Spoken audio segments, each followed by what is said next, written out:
Bonjour, je vous réalise ici la correction d'un exercice sur le moteur asynchrone qui a la particularité de présenter différentes méthodes pour résoudre ou pour répondre aux questions.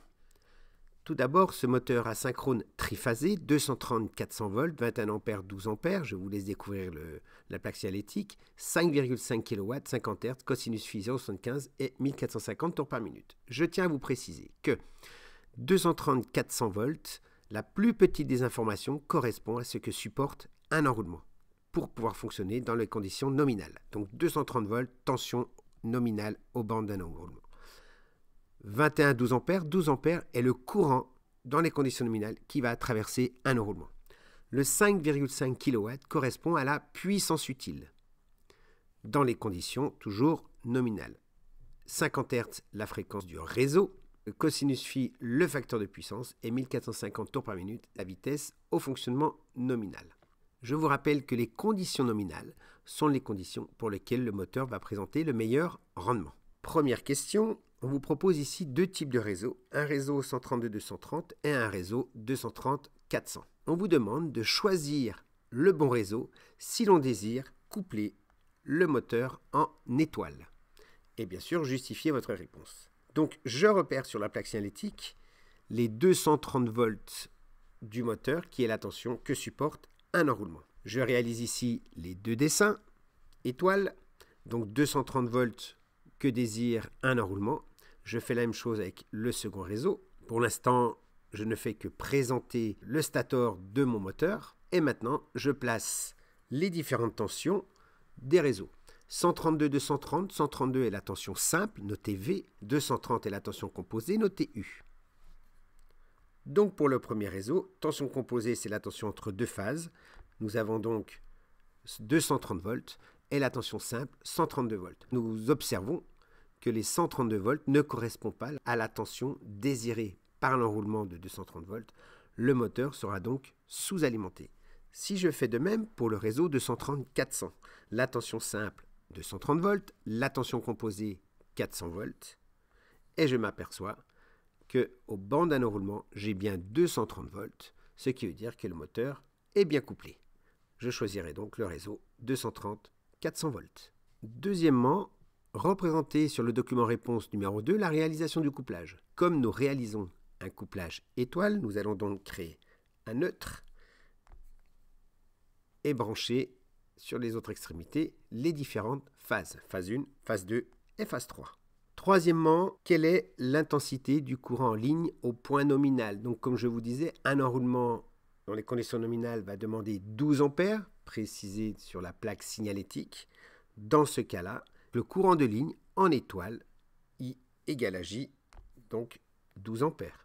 Quatrièmement, quelle est la fréquence de synchronisme? Ici, nous avons différentes méthodes. La première méthode, nous savons que la vitesse de rotation dans les conditions nominales est inférieure à la vitesse de synchronisme. Et je vous rappelle la définition de NS qui vaut F sur P, où P est le nombre de paires de pôles. Si vous avez une paire de pôles, NS est égal à 50 fréquences d'alimentation du réseau, 50 divisé par 1, ce qui me fait 50 tours par seconde, donc 3000 tours par minute. Si P égale à 2, NS est donc égal à, toujours F sur P, F 50 Hz, c'est la fréquence du réseau, 50 divisé par 2, 25 tours par seconde, ce qui nous fait une vitesse de rotation de 1500 tours par minute. Si P égale à 3, NS est égal à 50 divisé par 3, ce qui nous fait 16,6 tours par seconde, soit une vitesse de rotation en tours par minute de 1000 tours par minute. D'après la plaque signalétique, la vitesse de rotation au fonctionnement nominal est de 1450 tours par minute.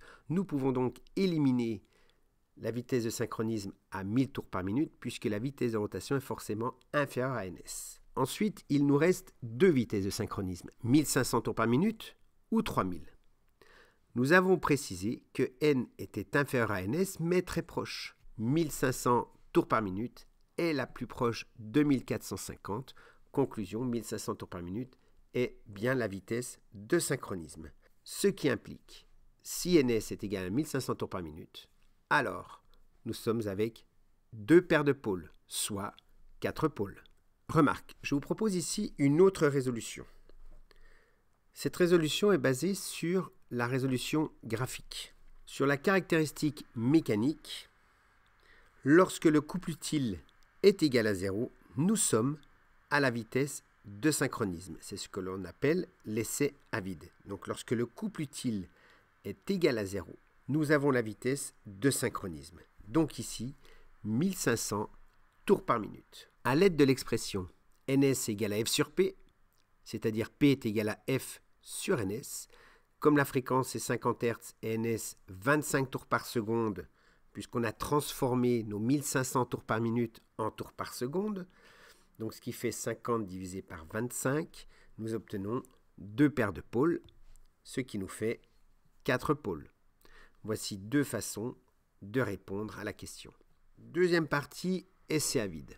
Nous vous demandons de réaliser l'étude simplifiée d'un essai à vide avec la vitesse de rotation, le glissement et la puissance utile. Tout simplement, lorsque vous êtes à vide, nous savons, sur des petites machines, que n est égal à ns, c'est-à-dire à la vitesse synchronisme, 1500 tours par minute, c'est ce que l'on a vu à la question précédente.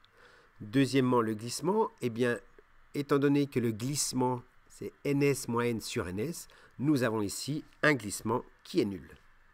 En ce qui concerne la puissance utile, étant donné que nous sommes à vide, le couple utile est égal à 0, donc la puissance est égale à 0 watts. Troisième partie, nous allons maintenant travailler en charge avec un couple résistant constant. On vous demande, dans un premier temps, de tracer la caractéristique mécanique du couple résistant TR qui est égal à 36 Nm. Nous prenons donc maintenant la caractéristique mécanique du moteur, TU en fonction de N. Je vous rappelle ici NS, je précise les graduations et je trace TR qui est égal à 36 Nm. On le trace bien sous cette forme-là puisque TR est bien précisé dans l'énoncé qu'il est constant. On vous demande ensuite si l'on peut démarrer le moteur en pleine charge. Si nous désirons faire démarrer le moteur en pleine charge, il est nécessaire que le couple utile de démarrage soit supérieur au couple résistant. Et au démarrage, la vitesse est nulle. Nous pouvons observer que le couple utile de démarrage est bien supérieur au couple résistant au démarrage. Conclusion, nous pouvons démarrer le moteur en pleine charge. Maintenant, dans le fonctionnement normal du moteur, on vous demande de déterminer la vitesse de rotation du moteur, c'est-à-dire de déterminer le point de fonctionnement qui correspond au point d'intersection entre la caractéristique mécanique du moteur et TR, le couple résistant. Nous pouvons observer ici que le point d'intersection correspond à 1450 tours par minute avec un couple résistant TR qui vaut 36 Nm. Ce qui nous amène à déterminer le glissement, 1500 moins 1450 divisé par 1500, ce qui nous fait 50 divisé par 1500, donc 0,033, ce qui nous fait un glissement de 3,3%. Quatrièmement, calculer la puissance utile du moteur. PU est égal à TU fois oméga. N'oublions pas que PU est en watts, TU en newton-mètre et oméga en radians par seconde. Il va donc falloir convertir la vitesse n de 1450 tours par minute en radians par seconde. D'où TU 36 multiplié par 2pi fois 1450 divisé par 60. Ce qui nous donne une puissance utile de 5466 watts. Quatrièmement, pour le fonctionnement nominal du moteur, déterminer la puissance absorbée, donc la puissance absorbée, fonctionnement nominal racine de 3 UI cosinus phi. Nous avons vu tout à l'heure qu'il est branché sur un réseau 230-400, ce qui nous fait U est égal à 400 volts, et que dans ces conditions, nous avons un courant de ligne de 12 ampères, d'où 400 fois 12 fois 0,75, ce qui nous fait une puissance absorbée au fonctionnement nominal de 6235 watts. Je ne respecte pas tout à fait ici le nombre de chiffres significatifs. Les pertes joules statoriques.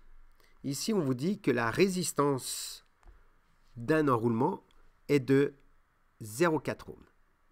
Comme nous sommes couplés en étoile, la résistance R étoile est égale à 2 petits r. Je profite de ce moment pour vous rappeler que si le moteur avait été couplé en triangle, R triangle est égal à 2 tiers de petit r.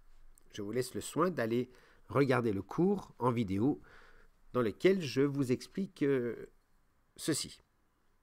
Donc, R étoile est égal à 2 fois 0,4, donc 0,8 ohms. D'où le calcul, PJS est égal à 3,5 multiplié par 0,8 multiplié par 12 au carré. Ce qui nous fait donc des pertes gustatoriques de 173 watts. Troisièmement, détermination du glissement. G est égal à NS moins N sur NS, ce qui nous fait 1500 moins 1450. Mais maintenant, le 1450, je l'ai pris sur la plaque signalétique et non sur la résolution graphique. Le tout divisé par 1500, ce qui nous fait un glissement de 3,3%. Quatrièmement, le rendement. Tout simplement le rendement PU sur PA, ce qui nous fait 5500 donné par la plaque signalétique, les 5500 watts, divisé par la puissance absorbée que j'ai calculée à la question 1, 6235, ce qui nous fait un rendement de 88%. Cinquièmement, nous allons maintenant alimenter le moteur à l'aide d'un variateur de vitesse, un onduleur, fonctionnant à U sur F constant, c'est-à-dire le rapport U sur F constant.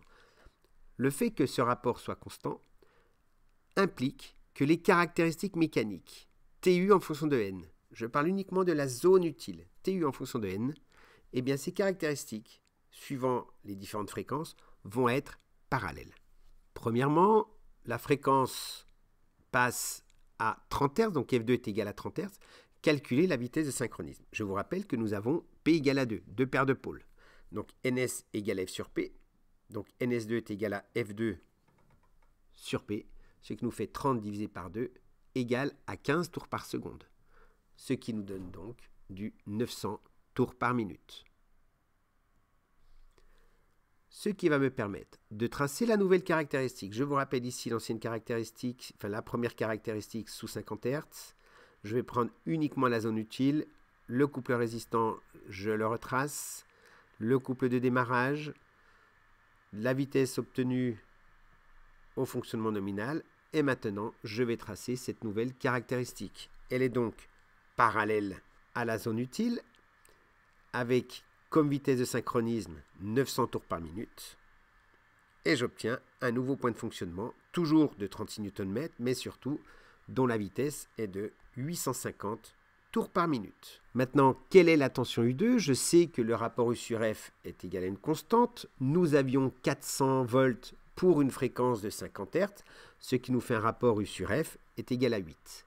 Si maintenant F2 est égal à 30 Hz, tout simplement U2 est égal à 30 fois 8, c'est-à-dire j'ai réutilisé l'expression U sur F constant, U sur F égale à 8, donc U est égal à 8 fois F, donc 240 volts. Maintenant, dans cette deuxième question, le raisonnement est légèrement différent. Dans la première question, nous vous donnions la vitesse de synchronisme et on vous demandait de déterminer la vitesse de rotation. Et on avait obtenu 850 tours par minute. Dans cette deuxième question, nous vous donnons la vitesse de rotation. Il faut aller retrouver la vitesse de synchronisme. Tout simplement, nous savons que les caractéristiques sont parallèles. Maintenant, notre caractéristique pour 36 Nm, couple résistant, passe par la vitesse 1000 tours par minute. Voici le tracé pour la nouvelle fréquence F3. Par lecture graphique, je trouve donc 1050 tours par minute, qui est ma nouvelle vitesse de synchronisme. À partir de cette vitesse de synchronisme que je vais transformer en tours par seconde, en divisant donc 1050 divisé par 60, je trouve 17,5 tours par seconde. Comme NS est égal à F sur P, eh bien F est égal à NS fois P. P, toujours deux paires de pôles, 17,5 multiplié par 2 est égal à 35 Hz. À partir de ces 35 Hz, je sais que le rapport U sur F constant, donc U est égal à F fois 8, 35 multiplié par 8, ce qui me fait du 280 volts. Ici se termine la correction de ce petit exercice sur le moteur asynchrone. N'hésitez pas à retourner voir les différentes vidéos que j'ai déposées sur le moteur asynchrone. Je vous dis merci et à bientôt.